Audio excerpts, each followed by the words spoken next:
के इस वीडियो में आपको मैं एक्सप्लेन करने लगा हूँ molecularity of the reaction. Molecularity of reaction क्या होता है, इसको समझने के लिए हमारे पास एक थ्योरी है जिसको मैं बोलता हूँ collision theory. Collision theory basically क्या स्टेट करती है, अगर कोई रिएक्शन मान लीजिए टेक प्लेस कराना है, ये कोई ए रिएक्टेंट है, आपको बी रिएक्टेंट के साथ कंबाइन करवाना है। अगर आपको ए को बी के साथ कंबाइन करवाना है तो सबसे पहले क्या होना पड़ेगा, ए जो मॉलिक्यूल है उसको बी मॉलिक्यूल के पास जाना पड़ेगा। मे बी ये एटम भी हो सकता है, आयन भी हो सकता है, मॉलिक्यूल भी। जितनी देर तक ए और बी एक दूसरे के साथ कोलिजन टेक प्लेस नहीं करेंगे, एक दूसरे के नज़दीक नहीं आएंगे, उतनी देर तक ये एक दूसरे के साथ रिएक्शन नहीं कर सकते। कोलिजन थ्योरी कहती है कि सबसे पहले या तो ए मॉलिक्यूल बी के पास जाएगा या बी ए के पास आएगा। जब ये दोनों एक दूसरे से कोलाइड करेंगे, आफ्टर कोलिजन जो भी प्रोडक्ट हमारा जनरेट होगा उसको हम बोलेंगे हमारा फाइनल प्रोडक्ट। ठीक है, ये हमारी है कोलिजन थ्योरी। इसका मतलब किसी भी रिएक्शन में कितने एटम्स रिएक्टेंट के एक दूसरे के साथ कोलाइड कर रहे हैं, उस चीज़ को मैं बोलूँगा molecularity of the reaction. Mean simply molecularity का क्या मतलब हो गया कि किसी रिएक्शन में कितने मॉलिक्यूल्स एक दूसरे के साथ रिएक्ट करते हैं। बेसिकली रिएक्शंस दो तरह के होते हैं। मॉलिक्यूलैरिटी को पहले लिख देता हूँ। हमारा मॉलिक्यूलैरिटी क्या हो गया, नंबर ऑफ एटम्स, आयंस या molecules that collide with one another simultaneously to bring a chemical reaction।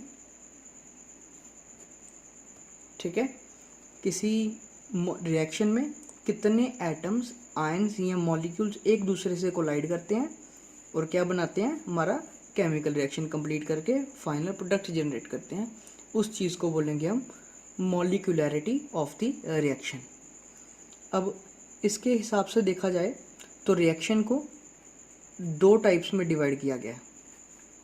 सबसे पहली जो टाइप आएगी हमारी वो आएगी सिंपल, या जिसको हम एलिमेंट्री रिएक्शन बोलते हैं। उसके बाद सेकेंड टाइप आ जाएगी जिसको हम कॉम्प्लेक्स रिएक्शन बोलते हैं। ठीक है, सबसे पहले सिंपल की बात करते हैं। नाम ही देखो सिंपल, सिंपल का क्या मतलब हो गया, कोई सिंपल कह लो या एलिमेंट्री। इसका मतलब क्या है कि कोई ऐसा रिएक्शन जो क्या है एक स्टेप में टेक प्लेस करे। कोई भी ऐसा रिएक्शन जो एक स्टेप में टेक प्लेस कर रहा है, जिसमें कोई और स्टेप नहीं करना पड़ रहा, एक ही स्टेप में हमारा फाइनल प्रोडक्ट जनरेट हो जाता है, उस रिएक्शन को क्या कहते हैं, सिंपल रिएक्शन।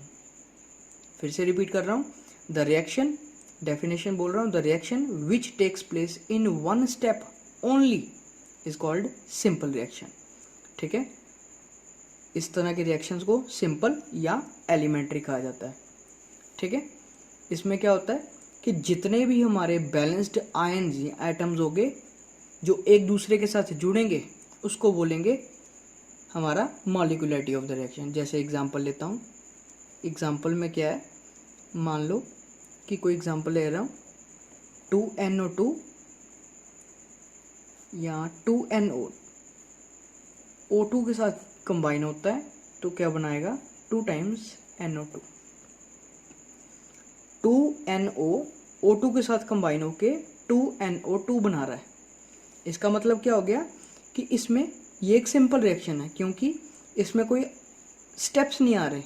इसमें फाइनल प्रोडक्ट जो है NO2 हमारा एक ही रिएक्शन में एक ही स्टेप में टेक प्लेस कर गया है। इसका मतलब इसमें दो है जो NO मॉलिक्यूल और एक O2 मॉलिक्यूल, इसके आगे एक है, इसका मतलब ये एक मॉलिक्यूल हो गया, इसके आगे दो है, इसका मतलब ये दो मॉलिक्यूल्स हो गए। इसका मतलब टोटल नंबर ऑफ मॉलिक्यूल्स अगर मैं यहाँ पे काउंट करूँ तो कितने आ गए? 3। इसका मतलब यहाँ पे ये इसकी क्या चीज़ आ गई? ये इसकी क्या है?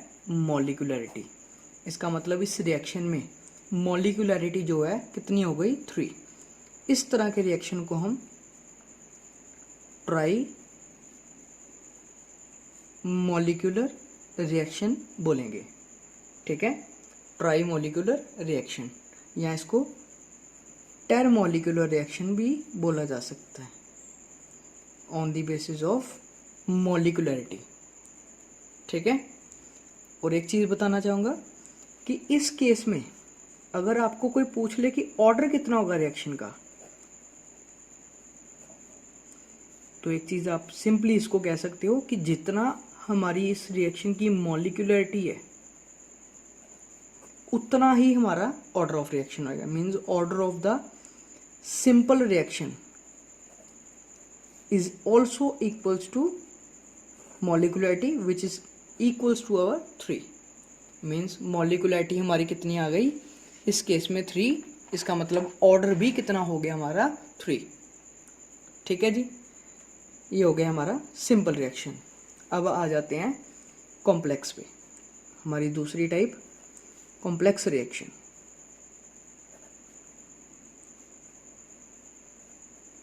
देखिए नाम से ही पता लग रहा है कॉम्प्लेक्स का मतलब क्या होता है।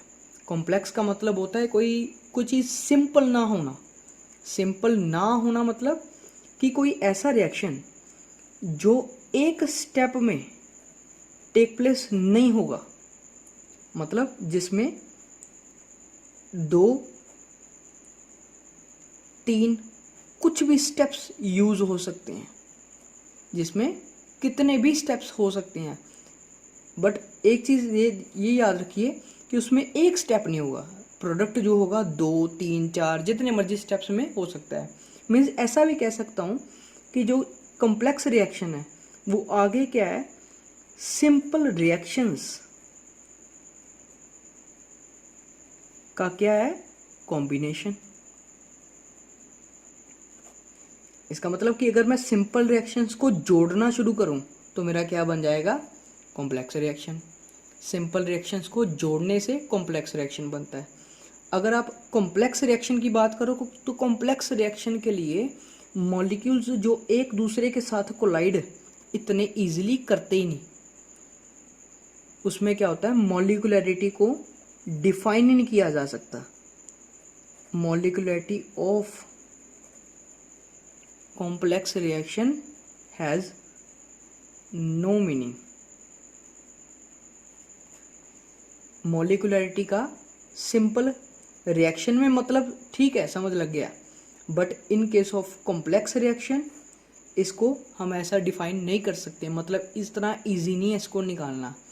इसका मतलब ये हो गया कि अगर मॉलिक्यूलरिटी निकालनी है तो हमें कौन सा रिएक्शन ही ज़्यादातर यूज़ कर सकते हैं? Simple reaction. ठीक है, सिंपल रिएक्शन में ही मॉलिक्यूलरिटी निकाली जा सकती है, कॉम्प्लेक्स में नहीं। अब हम कह रहे हैं कि सिंपल रिएक्शन जो है उसके लिए मॉलिक्यूलरिटी निकाली जा सकती है, और हमें ये भी पता है जो कॉम्प्लेक्स रिएक्शन होता है वो आगे किसका बना है? Number of simple reactions. ठीक है, complex reaction number of simple reactions का जोड़ है। अब जितने भी सिंपल रिएक्शन इसमें होंगे, मान लीजिए कोई रिएक्शन है जिसमें 2 सिंपल रिएक्शन है, अब दोनों की स्पीड जो है टेक प्लेस करने की वो इक्वल नहीं होगी, कभी भी इक्वल नहीं होगी, क्योंकि अगर इक्वल होगी तो फिर तो वो दोनों सिमिलर नेचर वाले होंगे। तो ऐसा कभी नहीं होगा कि दोनों की स्पीड क्या होगी? इक्वल। हमेशा याद रख लीजिए कि कॉम्प्लेक्स रिएक्शन में जितने भी रिएक्शन होंगे उन सभी की स्पीड एक दूसरे से क्या होगी? डिफरेंट। इसका मतलब कुछ ऐसे भी होंगे जो स्लो चलते होंगे, और कुछ ऐसे भी होंगे जो फास्ट चलते होंगे, और कुछ ऐसे भी होंगे जो मॉडरेट स्पीड से होंगे। बट हमें ज़्यादातर स्लो वाले को ही देखना है, क्योंकि इसमें याद रख लीजिए एक्सपेरिमेंटली इसको कैलकुलेट किया गया है कि स्लोएस्ट जो रिएक्शन होगा वो ही हमें क्या बताएगा, rate determining step. Slowest step reaction को ही रेट डिटरमिनिंग स्टेप बोला जाता है। मीन्स ऑर्डर अगर आपने फाउंड करना है, ऑर्डर ऑफ कॉम्प्लेक्स रिएक्शन किसके इक्वल हो सकता है फिर, molecularity of slowest reaction of complex reaction. ठीक है, जो हमारा ऑर्डर है कॉम्प्लेक्स रिएक्शन का वो क्या होगा, मॉलिक्यूलैरिटी से पता लगेगा। किसकी मॉलिक्यूलैरिटी से, सबसे स्लोएस्ट रिएक्शन की। इसको समझने के लिए थोड़ा सा कंफ्यूजिंग टॉपिक है, इसको समझने के लिए मैं एक एग्जांपल ले रहा हूँ। मान लीजिए कि 2N2O5 मॉलिक्यूल्स ब्रेक डाउन हो रहे हैं और क्या बना रहे हैं, 4NO2 प्लस O2। ठीक है, एक रिएक्शन है जिसमें 2N2O5 ब्रेक डाउन होके क्या बना रहा है, 4NO2 प्लस O2। अब इस रिएक्शन को, ये रिएक्शन क्या है, एक्चुअली ये रिएक्शन एक कॉम्प्लेक्स रिएक्शन है। ठीक है, ये रिएक्शन क्या है, कॉम्प्लेक्स रिएक्शन। इसको एक्चुअल में देखा जाए तो ये 2 स्टेप्स में टेक प्लेस करता है। वो कैसे, सबसे पहला स्टेप देखते हैं।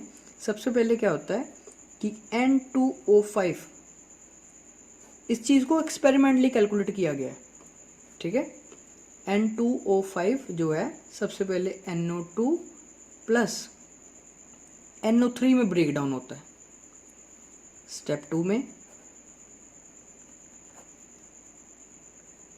N2O5 जो है क्या होगा, NO3 के साथ जुड़ेगा। मीन्स ये 2 मॉलिक्यूल है, एक सबसे पहले ब्रेक हुआ इन 2 चीज़ों में।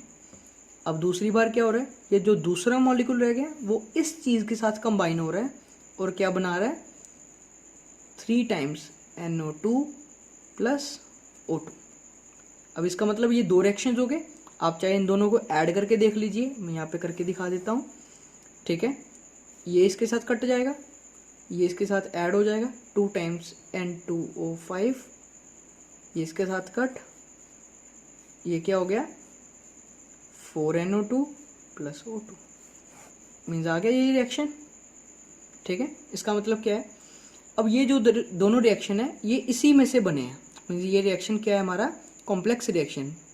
ये रिएक्शन दोनों क्या हो गए, हमारे स्टेप रिएक्शन, और यहाँ सिंपल रिएक्शन या एलिमेंट्री रिएक्शन। अब इस केस में से और इस केस में से हमें ये देखना पड़ेगा कि स्लो रिएक्शन कौन सा है और फास्ट कौन सा है। ये देखिए, जब रिएक्शन को टेक प्लेस करते हैं ये रिएक्शन क्या होता है, स्लो, और ये रिएक्शन का होता है इसका कंपैरेटिवली फास्ट। अब ये कितना फास्ट है इसका नहीं छोड़ो, इसको नहीं हमने काउंट करना, बस ये देखना कि स्लो कौन सा है और फास्ट कौन सा है। ये रिएक्शन स्लो है और ये रिएक्शन फास्ट है। इस केस में जो मॉलिक्यूलरिटी आएगी वो कितनी आएगी, इसमें कहाँ, यहाँ पे कितने रिएक्टेंट मॉलिक्यूल्स हैं, एक ही है। मीन्स इसकी मॉलिक्यूलरिटी होगी 1। इस केस में रिएक्टेंट मॉलिक्यूल यहाँ पे भी एक है, यहाँ पे भी एक है। मीन्स इस केस में मॉलिक्यूलरिटी हो गई 2। अब तो यहाँ पे 2 मॉलिक्यूलरिटी आ गई, अगर आप इन दोनों को प्लस कर दोगे तो 3 आ जाएगी, उसका कोई सेंस ही नहीं होगा। ठीक है, इसलिए ऐसा नहीं करना आपने। ठीक है, मॉलिक्यूलरिटी ऐड नहीं होती, वो सिर्फ सिंपल रिएक्शंस ऐड हो सकते हैं। यहाँ पे ऐसे m is not equals to 3। ठीक है, क्योंकि फाइनल रिएक्शन इन दोनों का सम है बट मॉलिक्यूलरिटी का सम नहीं है। ठीक है, अब इस केस में हमने अगर मॉलिक्यूलरिटी देखें वो तो इस रिएक्शन की होगी 1, इस रिएक्शन की होगी 2। अगर हमने इस रिएक्शन का, ये जो मेन रिएक्शन है, इसका ऑर्डर पता करना है, ऑर्डर ऑफ द रिएक्शन, वो क्या होगा, molecularity of the slowest step reaction. और सबसे स्लोएस्ट रिएक्शन जो है वो कौन सा है, ये वाला। इसकी मॉलिक्यूलरिटी कितनी है, 1। इसका मतलब इसका इस रिएक्शन का ऑर्डर भी कितना हो गया, 1। ये हमारा है आज का टॉपिक।